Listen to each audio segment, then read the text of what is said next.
신학교에 갔는데요. 그 사경회를 갔습니다. 소망시장관으로. 근데 그 학년별로 나와서 특성을 하는데 제가 얼마나 은혜 받았는지 몰라요. 찬양을 잘해서 은혜 받은 게 아니라 박수를 치는데 몇십 명씩 나와서 찬양을 하는 학년별로 하는데 마지막 사람이 앉을 때까지 박수를 치더라고요. 그래서 제가 아주 큰 감동과 은혜를 받았던 기억이 납니다. 사랑하는 여러분, 우리도 찬양대에 서 있지 않지만 찬양대에 서 있는 마음을 가지고 박수를 힘차게 하나님께 찬양해 주시기를 바랍니다. 명절 잘 보내셨죠? 네, 명절 지나고 나면 꼭 시험에 들어서 오는 성도님들이 종종 계십니다. 어떤 집은 명절 준비하다가 전이 날아다니고 송편이 굴러다니는 그런 집안도 있다고 그래요. 또 어떤 집은 제사 문제를 가지고 또 싸우기도 하고 다투는 그런 경우를 보게 됩니다.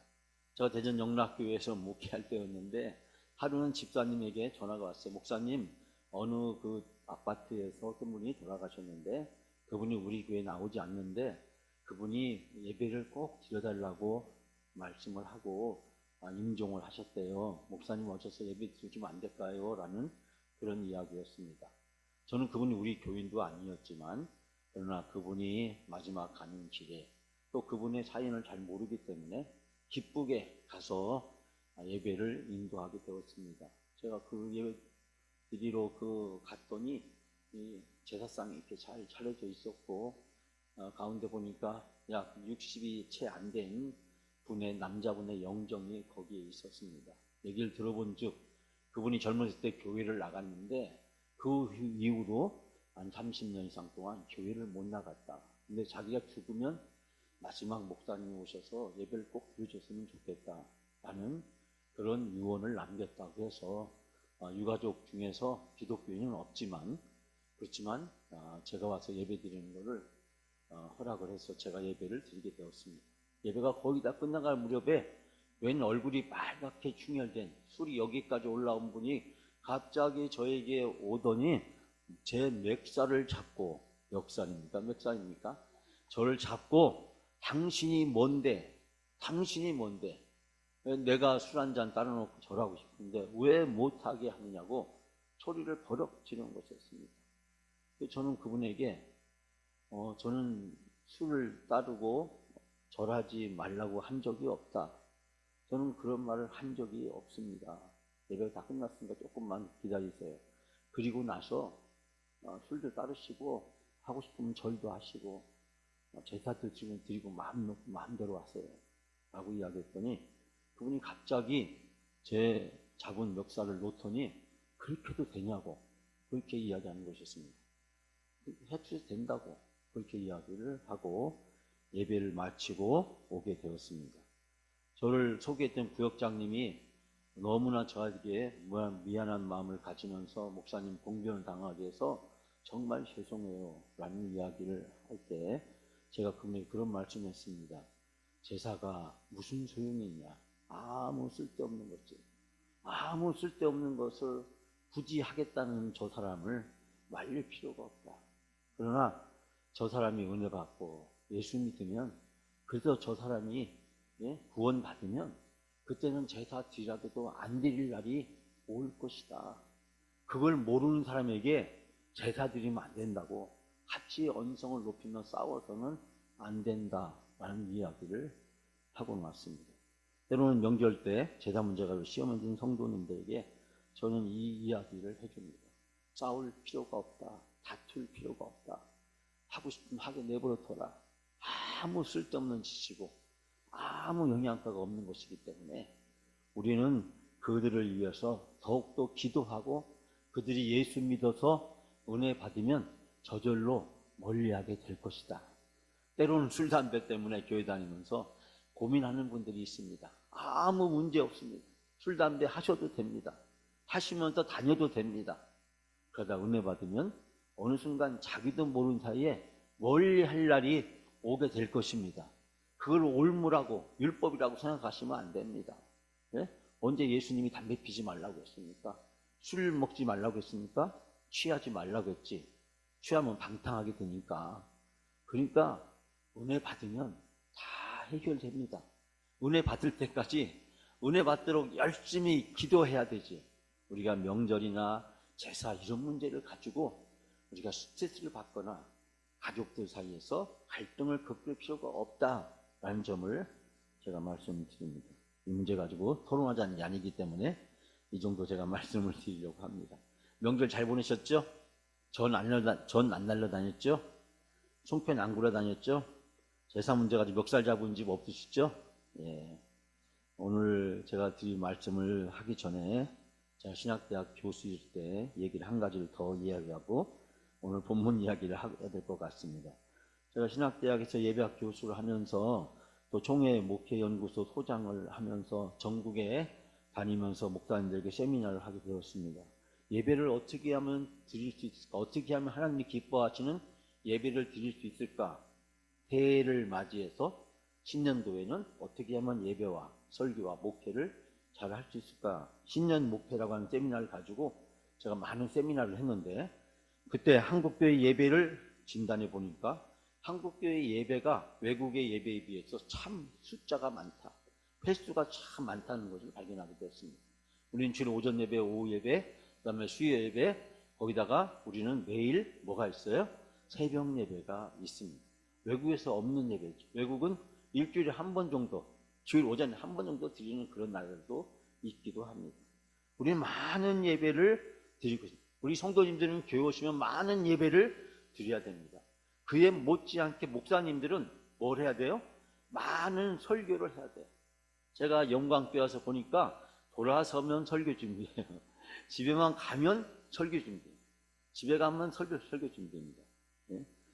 그런 걸 보면서 제가 그때 목회자 세미나에서 또 신학교 학생들을 가르치면서 너무나 많은 예배와 너무나 많은 설교, 교인들은 많은 예배를 드려야 되고 목사님들은 많은 설교를 해야 되고 이 과다한 예배와 설교의 홍수에서 어떻게 벗어날 수 있을까?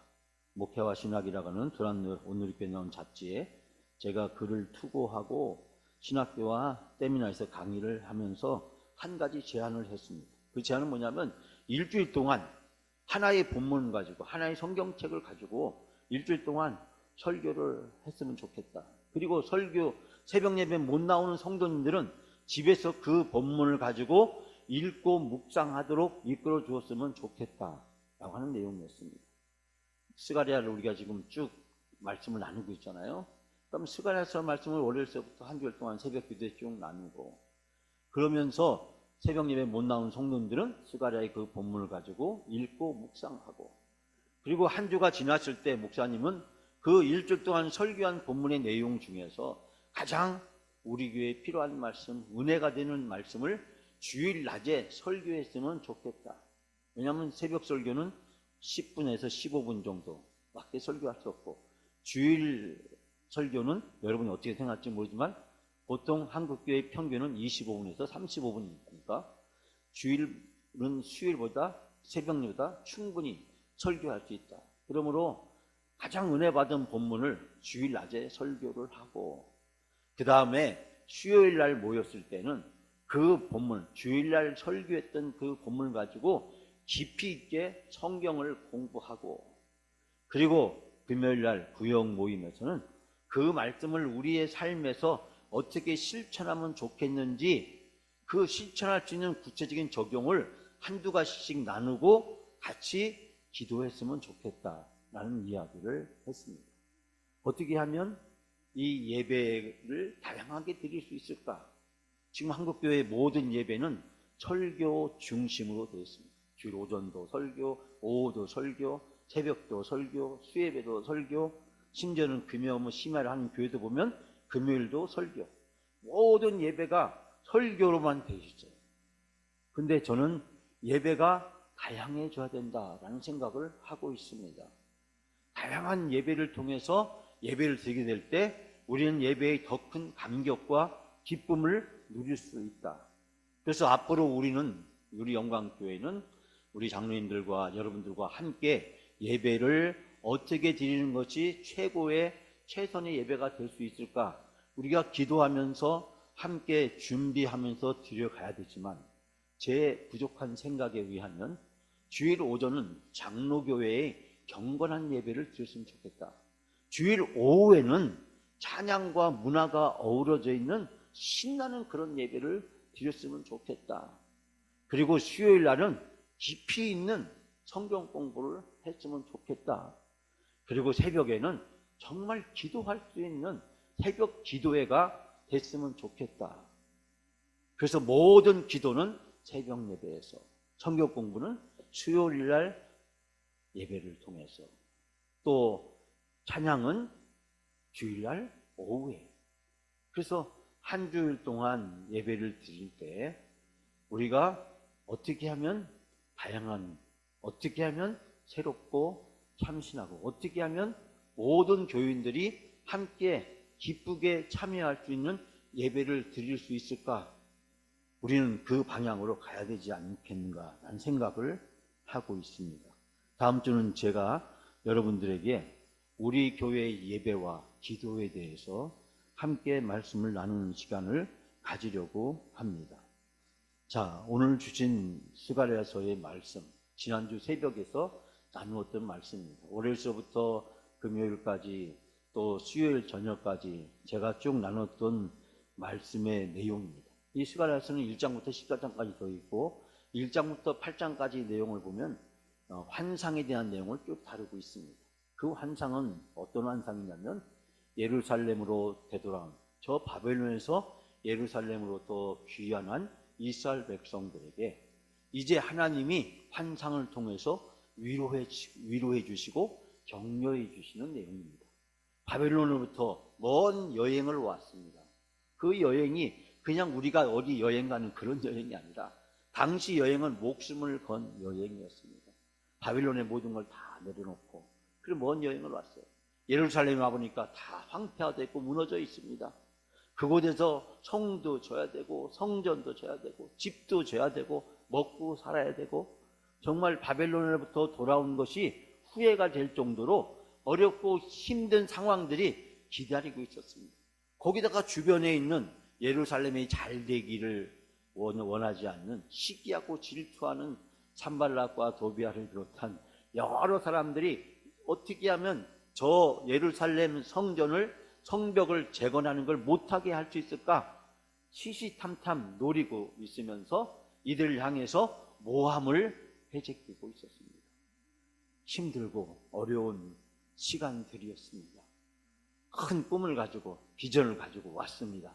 예루살렘 성전을 재건해서 하나님께 예배를 드리자, 예루살렘 성을 든든히 지어서 예루살렘이 옛날처럼 영화롭게 되기를 소원하는 마음을 가지고 바벨론의 모든 걸 다 내려놓고 포기하고 왔습니다.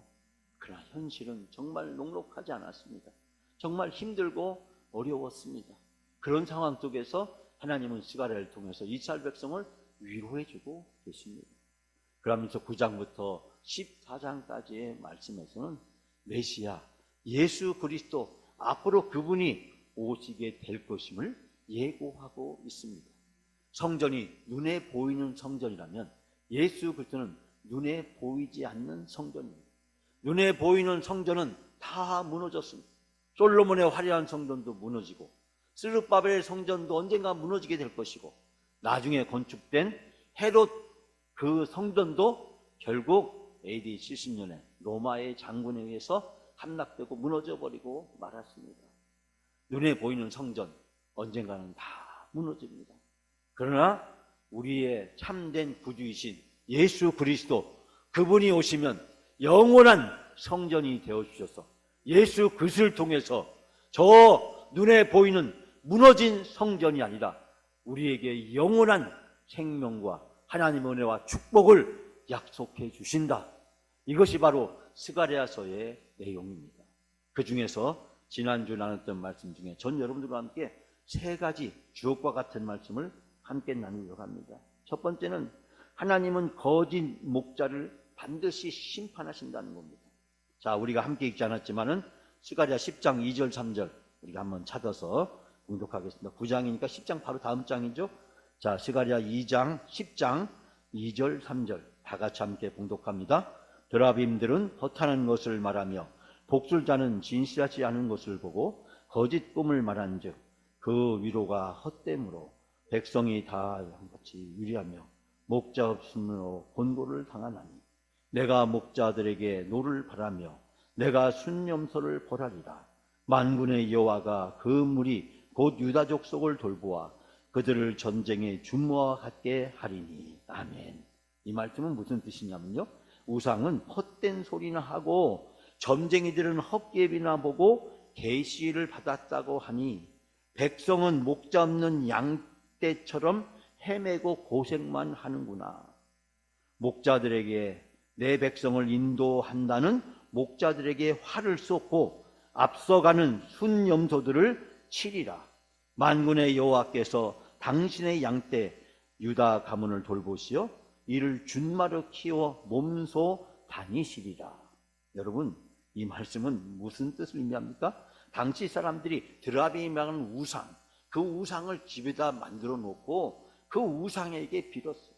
옛날 우리 조상들이 신기단지를 모셔놓고 집에다가 온갖 귀신들을 모셔놓고 귀신에게 빌었듯이 드라빔이라고 하는 이런 우상을 만들어 놓고 허탄한 것을 말하고, 복술자는 점쟁이를 의미합니다. 점을 치는 점쟁이에 찾아가서 어떻게 해야 되는지 시시때때로 묻는 우리 조상들, 우리 부모님들, 때로는 가까이 우리 주변에 있는 사람들의 모습을 발견하게 됩니다. 그런데 드라빔은 허탄한 것이고 복술자들은 진실하지 않는 거짓 꿈이라고 이야기를 하고 있습니다. 이스라엘이 하나님께 은혜를 구하지 않고 우상과 복술자들에게 구함으로 비참한 지경에 빠지게 된 것입니다. 드라빔은 고대 근동에서 모든 가정에서 흔히 볼 수 있는 수호신의 일종이었고 점치는 방편으로도 쓰여졌습니다. 이 복술자는 제비를 뽑아 점치는 사람이란 뜻을 가지고 있는 우리나라 말로 하면 점쟁이를 이야기합니다. 거짓 목자들은 하나님께 은혜를 구하도록 백성들을 인도하지 않고 거짓 우상들로 이스라엘 백성들을 현혹시켰습니다. 이스라엘은 목자 없는 양같이 곤고한 상황에 빠지게 되었습니다. 이스라엘에게 지금 무엇보다도 가장 중요한 것은 바로 이런 거짓된 목자들의 유혹으로부터 그들이 고통을 당하고 있었다고 하는 사실입니다. 3절에 보니까 하나님께서 내가 목자들에게, 그런 목자들에게 노를 바라며 내가 순념소들을 벌하리라. 하나님이 거짓된 목자들을 징벌하시고 심판하실 것임을 분명히 선언하고 있는 것을 발견하게 됩니다. 거짓 목자는 자기 욕심을 채웁니다. 자기 욕심을 해서 백성들을 현혹시키고 그들을 곤고하게 만듭니다. 하나님은 그런 거짓 목자들을 용납하지 않으시고 반드시 심판하신다는 사실입니다. 그러므로 우리는 목자들을 올바로 분별할 수 있도록 영적 분별력을 달라고 하나님께 깨어서 기도해야 합니다. 사랑하는 여러분, 우리들에게 드라빔과 복술자는 무엇을 의미합니까? 우리들에게 거짓 목자는 무엇을 이야기합니까?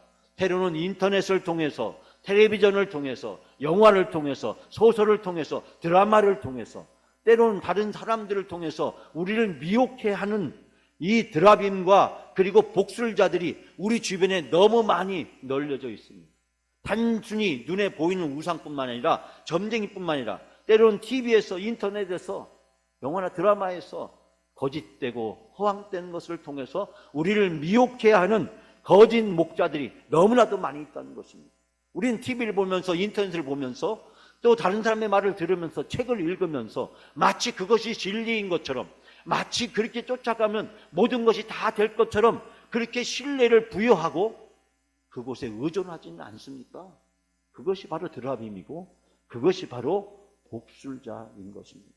이것은 우리와 전혀 상관없는 얘기를 하는 것이 아니라 바로 오늘날 우리의 현실을 이야기하고 있습니다. 그러면 우리는 참된 목자를 구별할 수 있는 영적 분별력을 달라고 하나님 앞에 간절히 기도해야 될 줄 믿습니다. 두 번째로, 하나님은 휘바람으로 남은 자들을 부르십니다. 여러분, 시가랴 10장 8절 9절 우리가 함께 봉독하지 않았지만 이 8절 9절, 10장 8절 9절 다 같이 함께 봉독합니다. 내가 그들을 향하여 휘바람을 불어 그들을 모을 것은 내가 그들을 구속하였습니다. 그들이 전에 번성하였던 것 같이 번성하리라. 내가 그들을 여러 백성들 가운데 흩으려니와 그들이 먼 곳에서 나를 기억하고 그들이 살아서 그들의 자녀와 함께 돌아올지어다. 아멘. 사랑하는 여러분, 이 말씀은 도대체 무엇을 이야기하는 겁니까?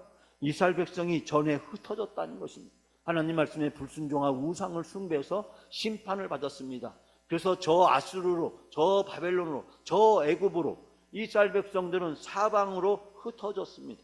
그 흩어진 이스라엘 백성들을 하나님이 휘바람으로 그들을 다시 불러 모으겠다. 그래서 그들을 구속해 주겠다, 구원해 주겠다고 말씀하고 있습니다.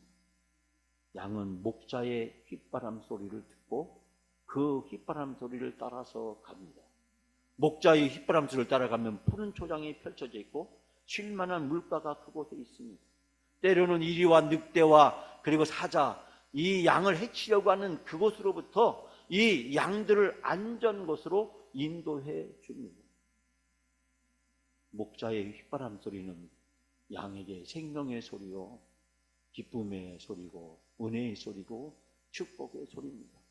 그 소리만 듣고 따라가면 양은 풀을 먹게 되고 물을 마시게 되고 안전한 곳에 거하게 됩니다. 목자가 자기를 보호해주고 지켜주는 그 목자의 따뜻한 사랑의 손길을 경험할 수 있게 됩니다. 양들에게 목자의 햇바람 소리는 곧 생명과 같습니다. 사랑하는 여러분, 이 표현은 바로 이 목자와 양의 관계를 이야기하고 있습니다. 참된 목자이신 하나님이 이스라엘 백성을 다시 저 바벨론에서, 아수르에서, 애굽에서 이 예루살렘으로 되돌아오도록 그들을 불러서 모을 것이다. 흩어지는 것이 아니라 다시 그들을 불러 모으게 될 것이고, 그들은 하나님을 기억하고 살아서 그들의 자녀와 함께 되돌아오게 될 것이고, 이곳에서 하나님의 놀라운 은혜와 축복을, 하나님의 구원하심을 경험하게 될 것이라는 것을 이야기하고 있습니다. 사랑하는 여러분, 오늘도 하나님이 휘바람으로 우리들을 부르셨습니다. 이제 심판의 흩어짐이 아니라 회복의 모으심으로 우리를 부르십니다. 하나님의 휘바람은 성령의 음성입니다. 영적 분별력을 가질 수 있도록 예배의 자리로 우리를 부르십니다. 기도의 자리로 부릅니다. 말씀의 자리로 우리를 불러 모아 주십니다. 그러므로 우리는 하나님의 휘바람에 귀를 기울여야 합니다. 그리고 그 하나님의 휘바람에 순종하게 될 때 우리가 올바른 영적 분별력을 갖게 되는 줄 믿습니다. 하나님의 휘바람을 듣고 그 말씀에 순종하게 될 때 우리는 무엇이 참된 것인지, 무엇이 거짓된 것인지, 무엇이 옳은 것인지, 무엇이 잘못된 것인지 분별할 수 있는 영적 분별력을 갖게 되는 것입니다. 텔레비전에서 아나운서가, 때로는 소설이나 영화나 드라마에서 멋진 배우들이 온갖 말로 우리들을 현혹하고 유혹하며 잘못된 가치와 세계관이 마치 그것이 옳은 것처럼, 드라빔처럼, 복술가처럼 우리에게 치명적인 유혹으로 다가옵니다. 그러나 성령의 음성은, 하나님의 휘바람은 우리로 하여금 올바른 영적 분별력을 갖게 해주고 하나님의 뜻대로 살아갈 수 있도록 우리를 인도해 주시는 줄 믿습니다. 여러분의 마음을 활짝 열고 하나님이 부르시는 하나님의 휘바람, 성령의 음성에 순종하시는 여러분의 삶이 되시기를 주님의 이름으로 축원합니다. 마지막 세 번째로, 구원받는 성도들은 멸관에 박힌 빛나는 보석과 같은 축복을 받습니다. 멸관에 박힌 빛나는 보석과 같은 축복을 베풀어 주십니다. 자, 우리가 오늘 함께 읽었던 9장 16절 17절 다 같이 함께 봉독합니다. 이날에 그들의 하나님 여호와께서 그들을 자기 백성의 양떼같이 구원하시리니 그들이 왕관의 보석같이 여호와의 땅에 빛나리로다. 그의 형통함과 그의 아름다움이 어찌 그리 큰지 곡식은 청년을, 새 포도주는 처녀를 강건하게 하리라. 아멘.